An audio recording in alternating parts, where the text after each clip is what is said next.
بسم الله والحمد لله والصلاة والسلام على رسول الله اما بعد. السلام علیکم و رحمت الله و برکاته. برادران و خواهران گرامی قدر، امیدوار هستم که همگی در صحت و سلامت هستید. ان شاء الله همگی خوب هستید. از درگاه الله سبحانه و تعالی همیشه دعاگاه هستم که شما هر جا که باشید در خوبی و در سلامتی باشید. هر جا که باشید در خوبی و در سلامتی باشید، چون سلامتی انسان اساسی خوشبختی و نیکویی انسان است. اگر انسان سلامت باشد، عبادت را از برای الله سبحانه و تعالی خوب انجام می‌دهد. اگر سلامتیش خوب نباشد، اینم حکمت از حکمت الله سبحانه و تعالی است و باید در این حالت هم واسه الله سبحانه و تعالی برگردنده باشد، چون بعضی از بیماری‌ها میتوانند سبب هدایت بنده بگردند. بعضی از بیماری‌ها. موضوع امروزه ما برادران گرامی و خواهران گرامی قدر از این کتاب مبارک از آداب طالب علم در مبحث دوم قرار گرفتیم. ما بعد آنه که مبحث اول را درس گذشته گرفته بودیم در بیان اخلاص و خوف از ریا و پیروی از رسول صلی الله علیه و سلم بود. امیدوار هستم که کسانی که در درس ها اشتراک نکرده بودند و آنها را گوش میدهند. درس ها را حتما گوش بدهید و به دیگران هم برسانید و از درگاه الله سبحانه و تعالی قبول این عمل را می‌خواهیم. اما امروز باشد مبحث دوم ما و شمایان عبارت است اول از دعا، آداب طالب علم در دعا و همچنین نوافل العبادات، عبادت های نفلی، عبادت های اختیاری. آداب طالب علم با عبادت های اختیاری که هست و سپس قیام شب، نمازهای شب، سپس ذکر الله سبحانه و تعالی، سپس توبه و استغفار. تلاش میکنیم که همین 6 موضوع را، دعا، عبادت های نفلی، قیام شب، ذکر الله، توبه و استغفار که در مبحث دوم صورت میگیرد قدر توان با همراهی شما بگیریم اگر وقتمون طولانی نشود باذن الله تعالی. مبحث دوم نقطه اول بیان دعا هست. اندر بیان دعا این نقطه مهم است. باید بر این اهمیت ویژه‌ای بدهیم. بر دعا باید اهمیت ویژه‌ای بدهیم. شیخ ابن قاسم رحمت الله علیه می‌فرماید که الدعاء مشروع فی کل زمان و مکان. دعا برای مسلمان در هر وقت، دعا برای مسلمان در هر وقت و هر مکان مشروع، یعنی جایز و دوست داشته شده است.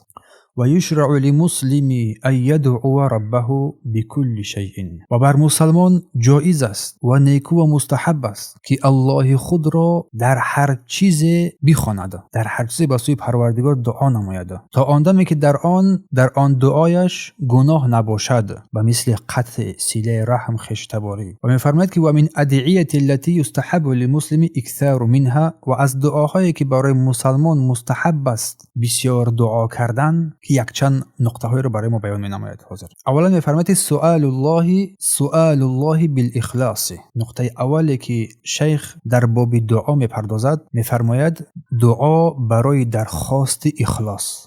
دعا برای درخواست اخلاص. چون برادران و خواهران گرامی، اخلاص پاکی نیت از هر غرض و خودنمایی است. وقتی که بنده از الله سبحانه و تعالی طلب دعا میکند، تقاضا میکند که عملهایش را خالص برای او بگرداند، در اصل بنده از پروردگارش این را میپرسد: ای پروردگار، ای الله، پروردگار مرا در نفسم ایمن نگه دار تا خواهان تعریف یا که شهرت نگردم یا که نباشد. اگر اخلاص در دین بنده داخل شد، هر عمل خرد و بزرگ نور پیدا میکند. هر عمل خرد و بزرگ نور پیدا میکند. حتی تبسم بنده بر دیگران کمک میگردد، تلخ برایش حلوا میگردد، زیرا این عمل تنها به خاطر الله سبحانه و تعالی بود. مؤلف میگوید که وقد كان عمر ابن خطاب رضی الله عنه یقول. بدرستی که عمر ابن خطاب رضی الله عنه میگفت، در دعایش میگفت: اللهم اجعل عمل صالحا.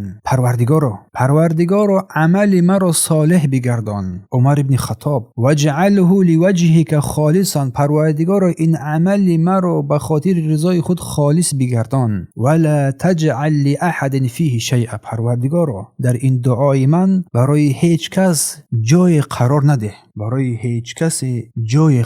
نده. میگفتند عمر بن خطاب رضی الله عنه. سپس دعا سؤال الله الهدایت و السداد.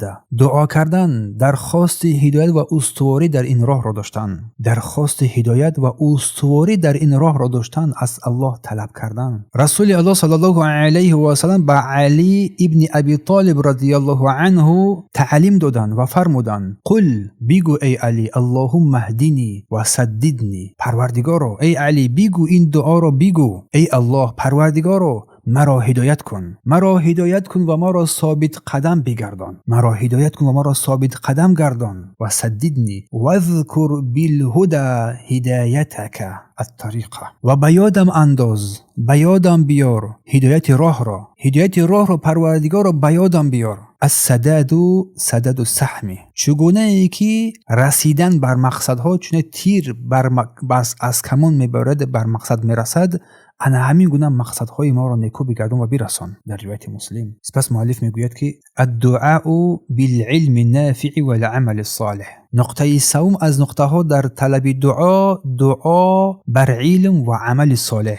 دعا بر علم و عمل صالح. والله سبحانه وتعالى امر نبيه ان يسأله الزيادة من العلم. الله سبحانه وتعالى پیامبر صلی الله علیه و سلم را امر کرد که بر او علم سودمند و عمل صالح عطا کند و الله بر پیامبر امر کرد و گفت و قل رب زدنی علما، پروردگارا علم من را زیاده بگردان، پروردگارا علم من را زیاده بگردان گفتند. الدعاء بخیر دنیا و الاخره. سپس دعا برای نیکی دنیا و آخرت. پس گفتیم اخلاص سبب پذیرفته شدن عمل صالح میگردد و به اخلاص حتی عملهای زیاد معنی ندارد. چگونه که سایه انسان به جسم انسان بوده نمیتواند، سایه درخت به درخت بوده نمیتواند، عمل انسان در نزد الله بدون اخلاص پذیرفته نمی شود. و مؤلف گفت که در اینجا که دعا برای هدایت و استواری. پس برادر و خواهران گرامی، هدایت این راهنمایی حقیقی است، دانستن حق و توفیق عمل کردن بر آن، استقامت و استواری در این راه و در این راه بعد استواری و پافشاری کردن. فرض میکنیم که کسی حق را یافت، یک نفر حق را یافت پیدا کرد، اما در میان وسوسه ها گرفتار شد. وسوسه های هر طرف انسان را ذهنش را پریشان کرد، اگرچند حق را یافته است، ولیکن انا همین وسوسه ها ذهن انسان را پریشان کرد. این حالت است که نقطه مهم دستی بر دعا با سوی پروردگار برداشتن. برای همین رسول الله صلی الله علیه و پیامبر علی رضی الله عنه دعا را تعلیم داد. پروردگار من را راهنمایی کن، پروردگار من را راهنمایی کن، همزمان من را ثابت قدم بگردان در این راه گفت. برای همین در آخر رسول الله گفته با این دو گفته پروردگار من را راهنمایی کن، اول دعای رحمت، دعای هدایت، سپس در این راه ثابت قدم بگردان، چون شبهه ها بر ضد انسان بر بالای انسان مثل تیرها می آید. اینجاست که طلب دعا از پروردگار، طلب کمک از پروردگار. پس این یکم طلب هدایت، دوم ثابت قدمی. این دو تیر است که به نشان حق می رسد و قلب انسان آرامش پیدا می کند و از لغزش ها، از شبهه ها دور می شود. سپس مؤلف نقطه سوم را ذکر نمود، گفت الدعاء بالعلم النافع و العمل الصالح. دعا برای علم سودمند و عمل صالح.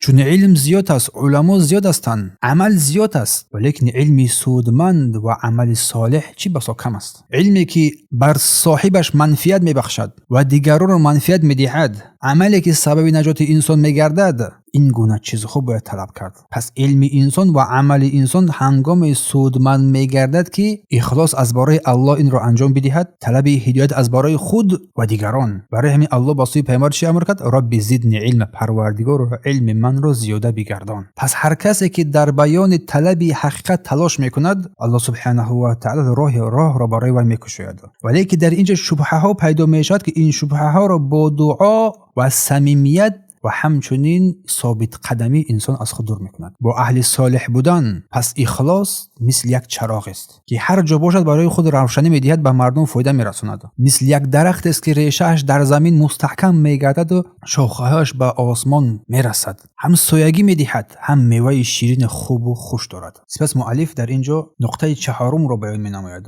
الدعاء بخیر دنیا و الاخره. دعا برای نیکی دنیا و آخرت. نه تنها انسان در دعایش طلب دنیا کند، بلکه آخرت را هم طلب نماید.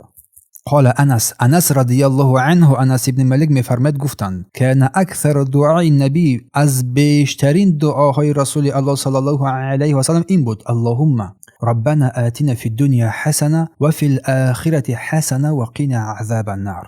ای پروردگار ما، بر ما در دنیا نیکی عطا کن و در آخرت هم نیکی عطا کن و ما را از عذابت نگاه دار. نجات بده. پس این دعایی که رسول الله این رو همیشه انجام داد که در صحیح بخاری در باب دعاها ذکر شده است از قول پیامبر صلی الله علیه و سلم حدیث انس و همچنین مسلم هم در باب ذکر و دعا این در باب ذکر و دعا و توبه و استغفار ذکر کرده هستند. یک باب خاصه در بیان فضل دعا یادآور شدن محدثین ربنا آتنا فی الدنیا حسنه، ای پروردگار برای ما در دنیا حسنه و در آخرت حسنه عطا فرما و ما را از آتش جهنم نجات بده.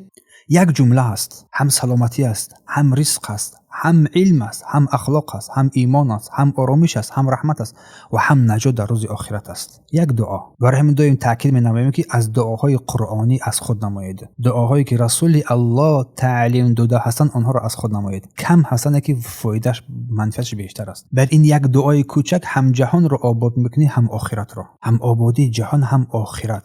چون الله سبحانه و تعالی از ما خواسته است در این دعا. از ما خواسته است که انسان نه تنها زندگی دنیا رو انتخاب نماید بلکه از برای آخرت هم تلاش نماید و دعا هم کند. تنها بر این دنیا قانع نشود بلکه هر دو جهان رو اختیار نماید. چون بعضی از مردمی هستند که میگن ربنا آتنا فی الدنیا، فقط در دنیا میگویند بده برای ما و ما لهم فی الاخره من خلاق، در آخرت هیچ چیزی ندارن. این است نقطه دعا که ما باید بر این اهمیت ویژه بدهیم.